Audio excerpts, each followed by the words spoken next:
My friend wants me to drive 4 hours to pick up his relatives for his wedding, but nothing is planned and no one has an invitation yet, so I told him no way, and I'm pretty sure this wedding is going to be a disaster before it even starts. So, my 31M friend, let's call him John, 35M, is engaged to Alma, 30F, and will have their wedding May 2025.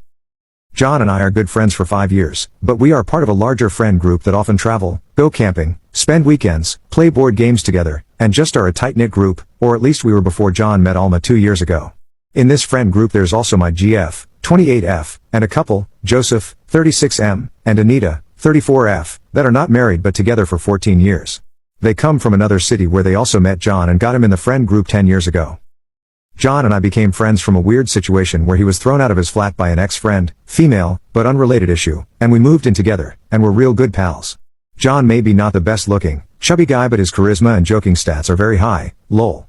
He has always tried to flirt with any waitress or cashier in hopes to finally land a serious long-term relationship, as his experience has somehow always been with younger girls, and relationships that always last few months or less than a year. Then he met Alma and fell over heels, and they seemed to be compatible, at least he was beaming with joy. However, we soon found out in a party when Alma went to bed, John in a drunk state confessed that Alma doesn't like Anita, because the friendly relationship she and John had was suspicious to her. We all know that's unreasonable since they are platonic friends for a decade and we all in this friend group are loyal to our other halves. After this we started to meet John and Alma rarer than our distant family members, only for the big celebrations, like Christmas and our annual camping and boating trips that are an integral part of our friendship.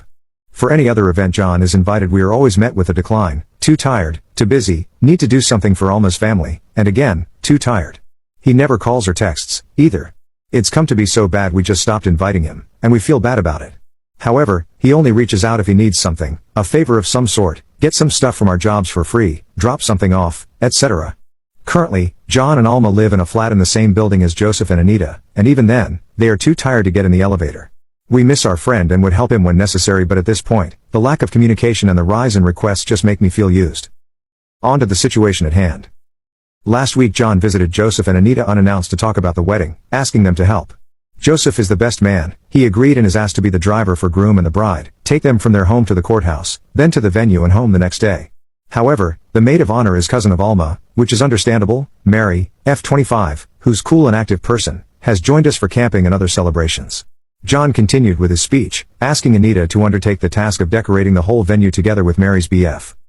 After Anita's questioning for more details, it was clear that nothing is planned, and the place would allow to start decorating at 1400 hours, 2 p.m., but guests arrive at 1700 hours, 5 p.m. It's not enough time to decorate the whole place alone, not even with 2 or 4 people, it's an impossible task. Anita accepted even though she feels like it's a crazy task. And from that conversation they understood from John that he believes that during Christmas party we had, alcohol was heavily included. I have accepted to drive halfway across the country on the wedding day to pick up 4 of his relatives and drive back, 2 hours tilde one way. Also, my car wouldn't be suitable as it's a 4-seater including the driver. So, he would give me his car to drive, except it's a different transmission and I've no experience with driving it, maybe only ever tried reparking colleague's car and it wasn't best experience. My girlfriend could do it, and she would accept if asked. Maybe she was asked during Christmas party, but I have no memory of it, but I am not planning to spend the day driving, while I could help with the decorations or lesser jobs. Or even, I feel like it's not okay of him to ask this when we are so distanced as friends, we are barely acquaintances. But here comes the kicker.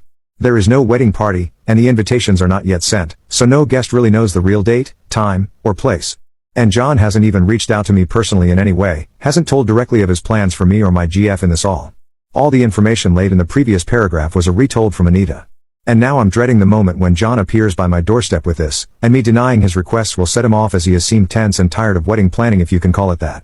Also, feels like there's going to be an update in the next 2 weeks, since his birthday is coming up and Anita believes he will want to talk then, which, again, probably will include alcohol and bad decisions. So, please suggest on how to better deal with John's request, and am I the jerk for considering denying his request in driving across the country to pick up his relatives while the rest of the wedding planning is in shambles? Update. It's been a week since the original post, and the update is, he's visiting tomorrow after work, as he offered it when I met him in the grocery store yesterday.